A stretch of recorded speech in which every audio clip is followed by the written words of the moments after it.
आप सभी का खैर मकदम है आपके अपने official YouTube channel chalk and duster academy में एक बार फिर से। और आज आप लोगों के सामने मैं हाजिर हूँ एक नए वीडियो के साथ। जैसा कि आप लोग जानते हैं कि आज यूपी टेट 2026 का जो है वो फुल नोटिफिकेशन आया है, जिसको एग्ज़ाम कंडक्ट कराएगा उत्तर प्रदेश शिक्षा सेवा चयन आयोग, जिसे हम लोग UPHE प्रयागराज के नाम से जानते हैं। आइए इस नोटिफिकेशन को बड़ी तफसील से बात करते हैं और उसके साथ साथ एग्ज़ाम फॉर्म कब से होंगे और इसमें क्या सिलेबस होगा, सारी बातें जो हैं वो आज के सेशन में करेंगे। तो यहाँ पे सबसे पहले आप लोग देख सकते हैं कि उत्तर प्रदेश शिक्षा सेवा चयन आयोग की तरफ का नोटिफिकेशन है और आपके जो यूपी टेट 2026 की जो है वो फॉर्म शुरू हो गए हैं, क्योंकि 2027 में यूपी में इलेक्शन है। तो ये वोटर्स को रुझाने का एक क्या है तरीका है।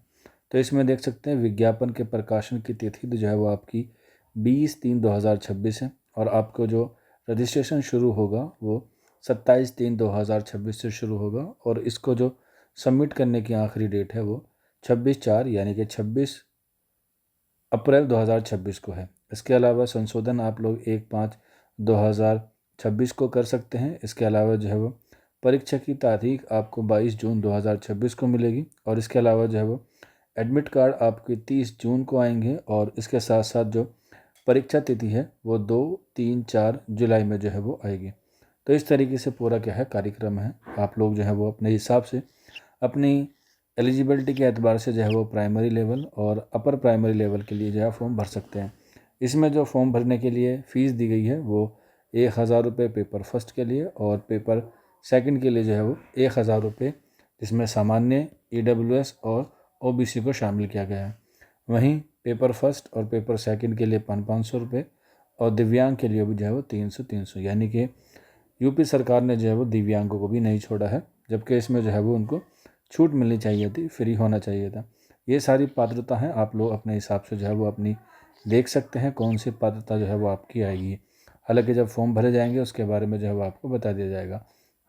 पैटर्न वही है जो CTET का होता है, बिल्कुल सेम वही है। इसमें आप देख सकते हैं सभी पर्सन जो है वो अनिवार्य हैं। सबसे पहले आता है हमारा CDP, जिसके 30 क्वेश्चन आते हैं। फिर एक अनिवार्य लैंग्वेज आती है जो हिंदी आपको लेना अनिवार्य है, मैंडेटरी है। इसके अलावा सेकंड भाषा आप अंग्रेजी ले सकते हैं, उर्दू, संस्कृत जो है वो ले सकते हैं। इसमें से कोई सी भी एक 30-30 क्वेश्चन आएंगे, 30-30 मार्क्स के। इसके अलावा गणित हो जाएगा और फिर आपका पर्यावरण अध्ययन, यह आ गया आपका पेपर फर्स्ट के लिए। इसी को जो है वो आगे बढ़ाते हैं और फिर आप लोग पेपर सेकंड जो है वो इस तरीके से दिखाई देगा। यहाँ पर जो है वो 3 के बाद जो चौथा नंबर है खा गा पर जो है वो आपको ध्यान देना है, जिसमें विज्ञान वालों के लिए गणित होगा और आर्ट्स वालों के लिए जो है वो सामाजिक विज्ञान के 60 क्वेश्चन होंगे। टोटल आपको जो है वो 150 MCQ होंगे और इसमें जो है वो आपको 150 अंक दिए जाएंगे। नेगेटिव मार्किंग जो है वो कोई नहीं होगी, तो इसलिए आप लोग इसमें 150 के 150 क्वेश्चन जो है वो आपको क्या करने हैं, अटैम्प्ट करने हैं। इसके साथ साथ आगे बढ़ते हैं और हम लोग देखते हैं जो हमारा मेन सब्जेक्ट है उर्दू, उसका जो है वो सिलेबस क्या है, क्योंकि इसमें जो है वो सारी चीज़ें दी गई हैं। कब फॉर्म भरे जाएंगे, कैसे फॉर्म भरे जाएंगे, क्या क्या चीज़ आपके पास होनी चाहिए, कब एडमिट कार्ड आएंगे, कब एग्ज़ाम तिथि है, तो सारी चीज़ें आपको जो है वो इसमें मेंशन की गई है। पेपर फर्स्ट के लिए भी दिया गया है, पेपर सेकंड के लिए भी दिया गया, तो सारी चीज़ें जो है वो इसमें अच्छी तरीके से दी गई है। लेकिन हमारा जो मेन मोटो होता है वो होता है उर्दू के रिगार्डिंग। तो मैं आपको जो है वो उर्दू के हवाले से बताने वाला हूँ कि उर्दू की जो है वो क्या क्या सिलेबस रहने वाला है, क्या निसाब रहने वाला है। हालांकि इसमें देखा जाए तो इसमें जो है वो बच्चों को उर्दू का सिलेबस भी जो है वो हिंदी में दिया गया है, जबकि उर्दू का सिलेबस जो है वो उर्दू में होता तो और बेहतर होता। हालांकि ये जो है उनमें जो ऑफिसर्स बैठे होते हैं उनको जो है वो देखना होता है, समझना होता है। तो इसी तरीके से जो है वो आप लोग देख सकते हैं कि उर्दू के साथ जो है वो आज भी जो है वो कितनी नाइंसाफ़ी की जा रही है। तो यहाँ पे देख सकते हैं 30% आएंगे आपके, जिसमें आपसे जो है वो ये पूरा सिलेबस होगा। विषय वस्तु ये उर्दू की है, भाषा सेकंड के हवाले से। आपठित अनुच्छेद जिसे हम लोग कहते हैं इक्तिबास, इसमें जो है वो आपके इक्तिबास आएंगे, वहाँ से आपको जो है वो सवाल ढूंढने होंगे और फिर उसके जो है वो जवाब देने होंगे। इसके अलावा ज़बान की फ़नी महारतों की जानकारी आपके पास होनी चाहिए, सूतियात के पश मंज़र से, नहुयात के पश मंज़र से या लिसानियात के पश मंज़र से। इसके अलावा मुख्तलिफ़ असनाफ़ अदब जिसे हम लोग हम्द कहते हैं, जिसमें खुदा की तारीफ़ होती है, गज़ल, कसीदा, मरसिया, मसनवी, गीत वगैरह की समझ एवं उनके फ़र्क आपको जो है वो समझना आना चाहिए। ये सिलेबस में है। उर्दू में होता तो और अच्छी तरीके से आपको जो है वो समझ में आ जाता, लेकिन हिंदी में भी है तो ज़्यादा मुश्किल आपको आएगी नहीं। इसके बाद मुख्तलिफ़ शायरों अदीबों की हालात ज़िंदगी, इसमें जो मुख्तलिफ दे रखा है, पर्टिकुलर कोई नहीं दे रखा। तो जो SCRT में चलते हैं वो आपको जो है वो याद करके जाने हैं। उनकी वाक़फ़ियत और उनकी तसानीफ़ की जानकारी आपको हासिल करनी है। जैसे मोहम्मद हुसैन आज़ाद की बहुत मशहूर किताब आब हयात, उसका जो है वो आपको मेन टॉपिक याद करके लेके जाना है कि वो 1880 में लिखी गई, 5 अबवाब पर मुश्तमिल है।